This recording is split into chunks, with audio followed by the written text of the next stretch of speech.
Bismillahirrahmanirrahim. Assalamu alaikum warahmatullahi wabarakatuh. It's me Mohammed Hassan with you and you are watching my YouTube channel Stock Villa. आज के इस video में हम discuss करेंगे कि 9th of November से 13th of November का जो वीक गुजरा है उसमें कैसी इंडेक्स की कैसी मूव रही ऑन अ वीकली बेसिस, और इसी वीडियो में हम लास्ट फ्राइडे में जो इंडेक्स की मूव रही उसे भी डिस्कस करते हैं। सो इंडेक्स की जो लास्ट मार्केट की जो मूव रही फ्राइडे के दिन वो बिल्कुल एक नैरो रेंज के अंदर रही। इनिशियल इंडेक्स ने अपना एक लो फॉर्म किया फ्राइडे सेशन के फर्स्ट सेशन के अंदर, जहां पर 40,262.22 का लो फॉर्म हुआ, और उसके बाद बिफोर जुम्मा प्रेयर थोड़ी सी हमने इंटरडे बेसिस के अंदर मूवमेंट देखी और एक पुल बैक देखा, और जो आफ्टर जुम्मा प्रेयर जो सेकंड सेशन था वहां पर जो एडजस्टमेंट आई इंडेक्स की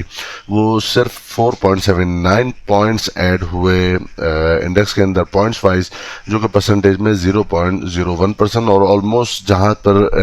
इंडेक्स ने स्टार्ट किया था ऑलमोस्ट वहीं पर ही इंडेक्स की क्लोजिंग हुई। क्लोजिंग इंडेक्स की आई 40,569.35 के ऊपर। इंडेक्स का जो हाई फॉर्म हुआ था आफ्टर जुम्मा प्रेयर वो हुआ था 40,689 का। इसके बाद हम जो सेकंड सेशन के अंदर हमने देखा कि कुछ स्क्रिप्ट के अंदर मूवमेंट देखी, जिसमें स्पेशली रिफाइनरी सेक्टर के अंदर पीआरएल ने 18.45 के ऊपर अपनी क्लोजिंग दी है। यूनिटी ने 18 पैसे जोड़े, टीआरजी ने 63 पैसे शेयर प्राइस में से डिक्लाइन हुए।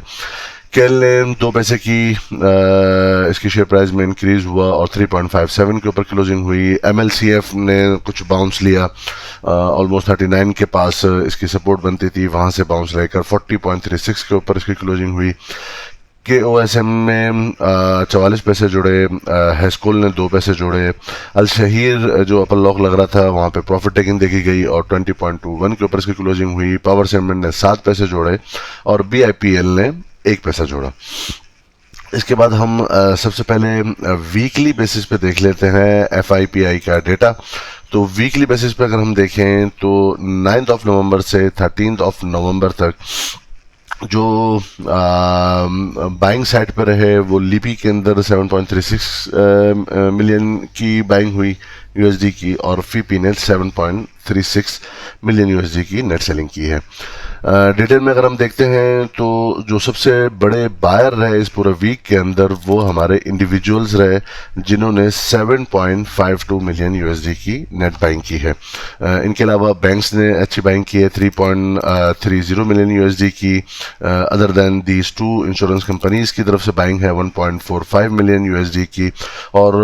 थोड़ी सी बाइंग फॉरेन इंडिविजुअल्स की 0.01 मिलियन की, और कंपनीज की 0.07 मिलियन USD की। अगर हम सेलिंग साइड पे देखें तो जो हैवी सेलर रहे हैं वो फॉरेन कॉर्पोरेट्स रहे हैं, जिन्होंने 6.05 मिलियन USD के आउटफ्लोज किए हैं। इसके बाद म्यूचुअल फंड ने सेलिंग की है 3.72 मिलियन USD की। NBFCs ने सेलिंग की है 0.84 की। अदर ऑर्गेनाइजेशन ने 0.07 की। ओवरसीज पाकिस्तानीज की तरफ से नेट सेलिंग देखी गई है 1.32 मिलियन USD की, और ब्रोकर्स की तरफ से नेट सेलिंग देखी गई है 0.36 मिलियन USD की। तो ये था FIPI का data on a weekly basis. इसके बाद सबसे पहले हम आवरली बेसिस पे चेक करते हैं कि इंडेक्स की कैसी मूव है। बेसिकली जो इंडेक्स के पास जो रेजिस्टेंस है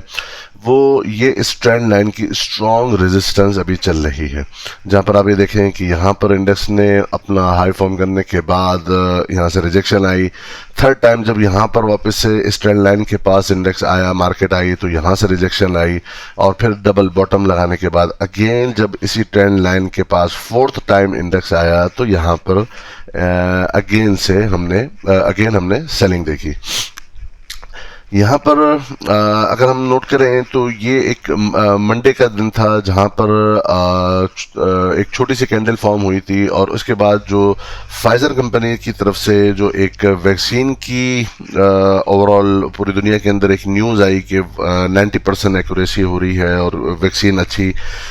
निकल गई है और उसका ट्रायल चल रहे हैं और बहुत जल्दी इसकी जो वैक्सीन है वो मार्केट के अंदर आ जाएगी। तो हमने यहाँ पर देखा था कि 10th ऑफ नवंबर को इंडेक्स ने एक काफ़ी बड़ा गैप अप ओपनिंग दी थी, लेकिन चूंकि ये अगेन इस ट्रेंड लाइन के रेजिस्टेंस के पास थी तो हमने देखा कि यहीं से ही वापस सेलिंग आई और फिर थ्रू आउट द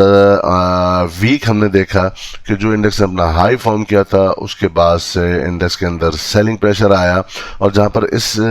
वीक की इंडेक्स की जो क्लोजिंग आई है वो आई है 40,569.35 के ऊपर।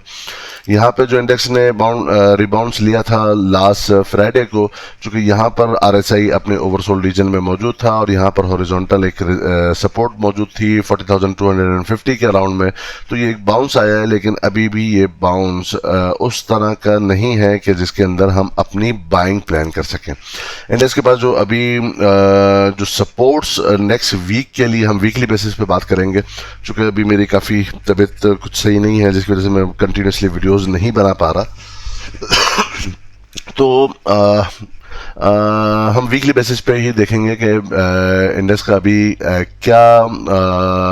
किस तरह की मूवमेंट आगे एक्सपेक्टेड है और कौन से सपोर्ट और रेजिस्टेंस एरियाज हैं। अगर हम सपोर्ट की बात करें तो इंडेक्स के पास जो एक मेन जो सपोर्ट्स होंगी वो आएगी 39,700 टू 39,900 के इन बिटवीन,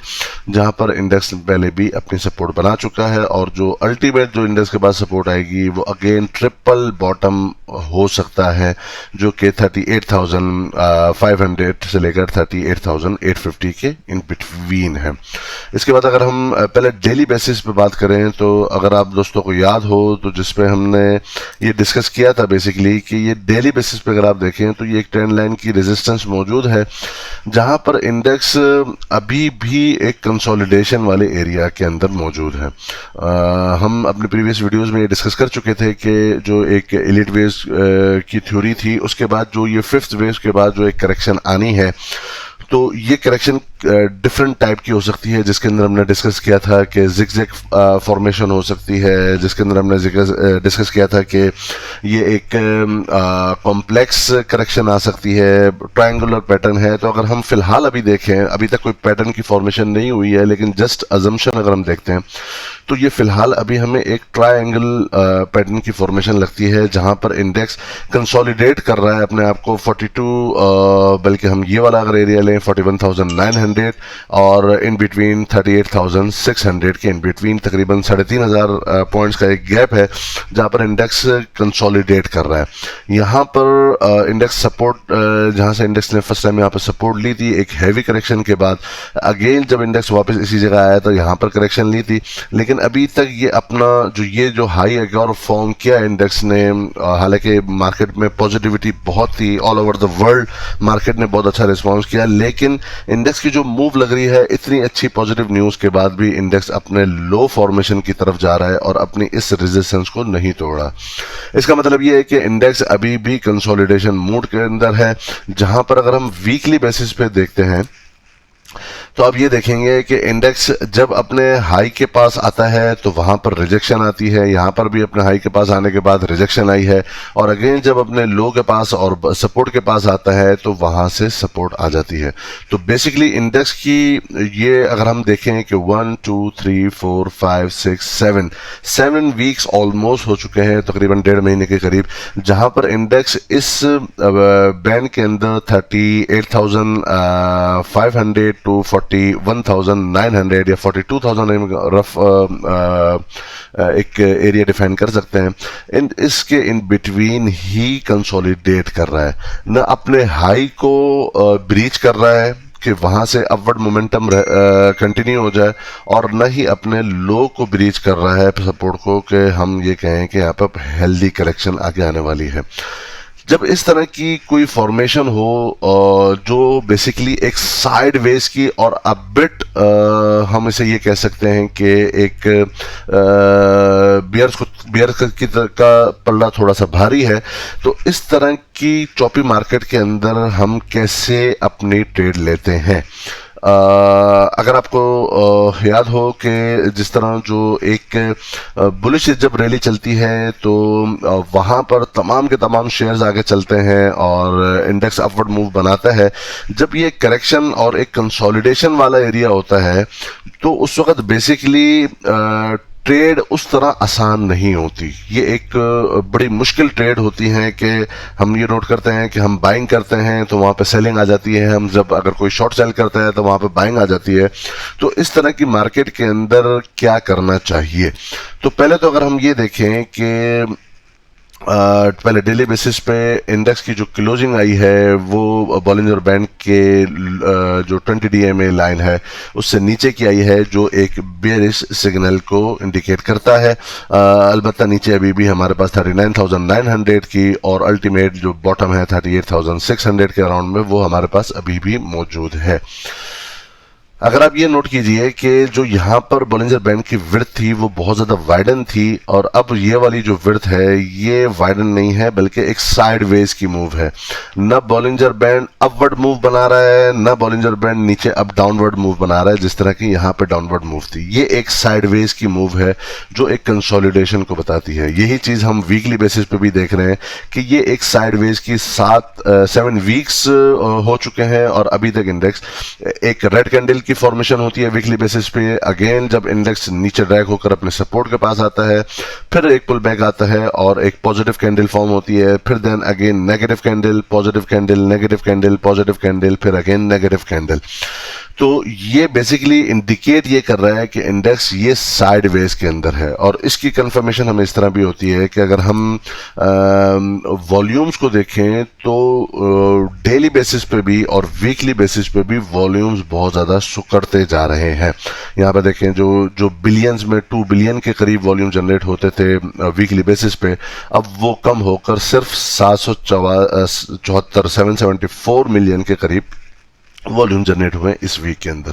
ये बेसिकली इस बात को इंडिकेट करता है कि जब तक के इंडेक्स अपने इस कंसोलिडेशन के एरिया में रहेगा तो हमें अभी फिलहाल साइडलाइन रहना चाहिए। मैक्सिमम से मैक्सिमम हम ये कर सकते हैं कि जब इंडेक्स अपनी इस नीचे की सपोर्ट के पास आया, तो चूंकि ये एक बॉक्स चैनल के फॉर्मेशन के अंदर है वीकली बेसिस पे और एक पैरेलल चैनल की फॉर्मेशन के अंदर है डेली बेसिस पे, तो हम जब अपने सपोर्ट के पास इंडेक्स आए तो वहां पर चांस लें बाइंग का, और जैसे ही वो अपने रेजिस्टेंस के पास आए तो हम इस बात का वेट ना करें कि अब ये रेजिस्टेंस क्रॉस होगी और ऊपर अपवर्ड मोमेंटम बनाएगा और हम वहां पर सेल करके साइडलाइन हो जाए। डेली बेसिस पे अगर हम ये देखें कि अभी इंडेक्स एक इस पैरेलल चैनल की फॉर्मेशन के अंदर है, जो एक बज़ाहिर लगता है कि शायद कोई एक ट्रायंगल फॉर्मेशन इंडेक्स बनाए कि जो अपनी सपोर्ट के पास आए और फिर वापस से जब रेजिस्टेंस के पास आए फिर सेल ऑफ आए, और एक आहिस्ता आहिस्ता मोमेंटम इस तरह बनाए कि ये फिर जाकर इस ट्रेंड लाइन की जिस वक्त इंडेक्स रेजिस्टेंस तोड़ेगा तो फिर जाकर हम यहाँ पर उसको एक ब्रेकआउट तस्वुर कर सकते हैं और फिर अपवर्ड मोमेंटम बनाया जाएगा मार्केट की तरफ से। या अगर इंडेक्स नीचे की तरफ ब्रेक डाउन करता है यहाँ पर और अपनी इस सपोर्ट से नीचे जाकर के क्लोजिंग देता है, तो फिर ये एक ब्रेक डाउन तस्वर होगा और जहां पर इंडेक्स अपना फिर अगेन एक और न्यू लो की तरफ इंडेक्स आगे ड्रैग हो सकता है। तो ये इस कंसोलिडेशन और इस ट्रायंगुलर पैटर्न की फॉर्मेशन फिलहाल अभी हमें नजर आ रही है। इसी तरह अगर हम देख लेते हैं पहले डेली बेसिस पे ही वॉल्यूम के ऊपर, वॉल्यूम बहुत ज़्यादा सुकड़ते जा रहे हैं जो कि लो इंटरेस्ट है मार्केट पार्टिसिपेंट्स की तरफ से। डेली बेसिस पे अगर RSI को देखें साइडवेज की मूव है, किसी तरफ डायरेक्शन क्लियर नहीं है। मैकडी भी आपको ये साइडवेज है, कभी यहाँ पर बाइंग कॉल जनरेट होती है, फिर सेलिंग कॉल जनरेट होती है, फिर बाइंग कॉल जनरेट होती है, फिर वापस अगेन सेलिंग कॉल। ये बेसिकली ये इस बात को इंडिकेट कर रहा है कि इस पूरे एरिया के अंदर इंडेक्स एक साइडवेज की ही मूव बनाया हुआ है। शॉर्ट टर्म हमें बाइंग दिखती है, शॉर्ट टर्म हमें सेलिंग दिखती है। ये हमें इसी तरफ इंडिकेट कर रहा है कि यहाँ पर अभी मार्केट साइडवेज के अंदर है। इसी तरह अगर हम समय इंडिकेटर में देखें सेम वही पैटर्न है जो मैकडी का पैटर्न है। DMI को भी अगर आप देखें तो अगर आप ये चीज नोट कीजिए सॉरी, यहाँ पर अगर हम ये नोट करते हैं कि जिस तरह यहाँ पर बाइंग कॉल जनरेट हुई, फिर अगेन सेलिंग कॉल जनरेट हुई, फिर अगेन बाइंग कॉल जनरेट हुई, फिर अगेन सेलिंग कॉल जनरेट हुई, ये भी इसी तरफ इंडिकेट कर रहा है कि अभी तक मोमेंटम किसी भी एक तरफ नहीं है। इसी के साथ अगर आप हमारी ये DMI प्लस वाली लाइन और नेगेटिव वाली लाइन तो हमने देख ली, लेकिन अगर आप यहाँ का मोमेंटम देखिए तो ये मोमेंटम अभी ये मौजूद है ऑलमोस्ट 14.65 के ऊपर। जब तक के 23rd से ऊपर की इसकी मोमेंटम नहीं होगी, हम किसी भी एक तरफ का पल्ला भारी नहीं देखेंगे, ना बियर्स की तरफ ना ही बुल्स की तरफ। इसके बाद अगर हम MFI को देख लें, अगेन ये अभी रिलाई करता है 39 के ऊपर, जो कि हमें ये बता रहा है कि मनी फ्लो इंडेक्स भी नीचे की तरफ जाता जा रहा है और अभी उस तरफ इस तरह की कोई मूवमेंट अभी इन मार्केट में मौजूद नहीं है। स्टॉकेस्टिक को देखें, पॉजिटिव क्रॉसओवर होता है, नेगेटिव होता है, पॉजिटिव होता है, फिर अगेन नेगेटिव होता है, तो ये भी साइडवेज को ही बेसिकली इंडिकेट कर रहा है। ATR को देखें तो अब जो लास्ट वीक के अंदर हम लास्ट 2-3 वीक्स के अंदर हमने देखा था कि ATR जो एवरेज टू रेंज है वो मौजूद थी ऑलमोस्ट कोई 800 और 900 के ऊपर, अब उसकी रेंज कम होकर तकरीबन 700 के करीब आ गई है, जो इस बात को इंडिकेट करता है कि इंडेक्स अभी डेली बेसिस पे मैक्सिमम से मैक्सिमम कितने पॉइंट्स या तो ड्रैग करता है या एड ऑन करता है। अब वीकली बेसिस पे भी अगर हम नज़र डाल लेते हैं इंडिकेटर्स के ऊपर, उससे पहले हम देखते हैं डेली बेसिस पे इचिमोको क्या कहता है। तो जिस तरह इचिमोको हमें काफ़ी टाइम से ही साइडवेज रहने को कह रहा है, एक दफ़ा यहाँ पर पॉजिटिव क्लाउड फॉर्मेशन होने ही वाली थी, लेकिन हमने अगेन सेल ऑफ देखा। यहाँ पर भी अभी एक नेगेटिव क्लाउड मौजूद है, इंडेक्स अभी इसी क्लाउड के इन बिटवीन है, जो हमें इंडिकेट करता है कि फ़िलहाल आप जो है वो मार्केट से थोड़ा सा दूर रहें, लेकिन मोस्ट प्रोबेबली अगर ये ट्रायंगुलर फॉर्मेशन कंप्लीट हो जाती है और ब्रेकआउट जब आएगा ट्रेंड लाइन से, जो हम पहले यहाँ पे डिस्कस कर चुके हैं, तो जब यहाँ पे जब ट्रेंड लाइन से रेजिस्टेंस से इंडेक्स मार्केट ऊपर जाकर क्लोजिंग देगी, तो हम फिर पॉजिटिव मूवमेंट आगे एक्सपेक्ट कर सकते हैं। इसी तरह फिर हम देख लेते हैं वीकली बेसिस पे भी। तो वीकली बेसिस पे अगर आप देखें तो यहाँ पर इंडेक्स के पास जो ये बॉलिंजर बैंड है, मल्टीपल टाइम 20 DMA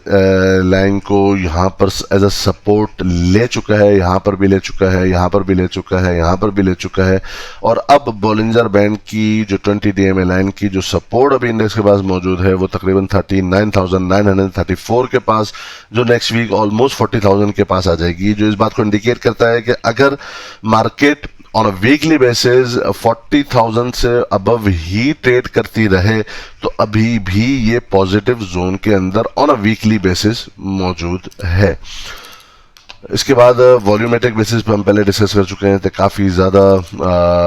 लो पार्टिसिपेशन है, ये भी एक साइडवेज की ही और अब बिट नेगेटिव साइड के ऊपर इंडिकेट कर रहा है। RSI मैकडी को देखें, अभी भी क्रॉस ओवर नेगेटिव साइड में जनरेट है, जो सेलिंग कॉल को वीकली बेसिस पे हमें इंडिकेट कर रहा है।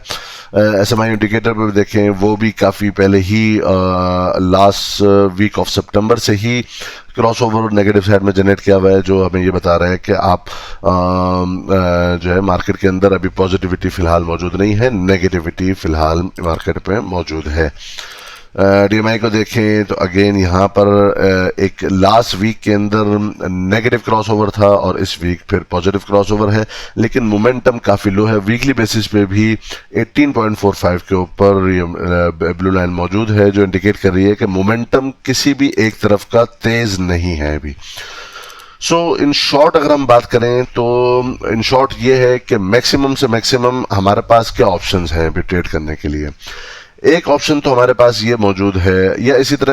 एक ऑप्शन तो हमारे पास यहाँ पर ये मौजूद है कि जब तक के index on a weekly basis इस बॉक्स चैनल जो हमने पहले डिसाइड किया हुआ है, इस बॉक्स चैनल से निकल कर ऊपर की क्लोजिंग ना दे, हम बाइंग साइड पे ना रहें। नंबर 1। नंबर 2, या इंडेक्स नीचे ड्रैग होकर और अगेन इस बॉक्स चैनल के नीचे सपोर्ट के पास आ जाता है, जो प्रीवियस सपोर्ट ली है, तो वहां पर बाइंग का चांस लिया जा सकता है विद स्टॉप लॉस के अगर इस बॉक्स चैनल से नीचे की जाकर क्लोजिंग होती है वीकली बेसिस पे, तो फिर इस तरफ बेयर्स की तरफ का पल्ला भारी हो जाएगा और इंडेक्स फिर तेजी के साथ नीचे की तरफ ड्रैग हो सकता है। ऑन अ डेली बेसिस पे जिस तरह हमने डिस्कस किया है कि अगर हम इसी तरह की मूव बनाते रहें कि अपने सपोर्ट के पास बाय करें और जो फर्स्ट रेजिस्टेंस आ रही हो वहां पर सेल करें, और अपनी फिर पोजीशन अगर हमने लेनी भी है तो वो बाइंग साइड पे या तो अपनी सपोर्ट के पास ली जाए या इस रेजिस्टेंस के क्रॉस होने का वेट किया जाए कि जब यहाँ से रेजिस्टेंस इस डेली बेसिस पे रेजिस्टेंस से ऊपर की जाकर क्लोजिंग होगी तो फिर आप बाइंग का चांस लें कि यहाँ से हम ब्रेकआउट तस्वुर कर सकते हैं। चूंकि तबीयत कुछ नासाज है तो अगर नेक्स्ट वीक के अंदर इंशाल्लाह तबीयत बेहतर होगी, फीवर थोड़ा कम होगा, तो फिर हम डेली बेसिस पे भी फिर वीडियो बनाएंगे। उम्मीद है आप तमाम दोस्तों को ये वीडियो पसंद आई होगी। पसंद आई है तो लाइक कर दीजिए, सब्सक्राइब कर लीजिए चैनल को और अपना बहुत बहुत ख्याल रखिएगा और हमारे इस चैनल का भी।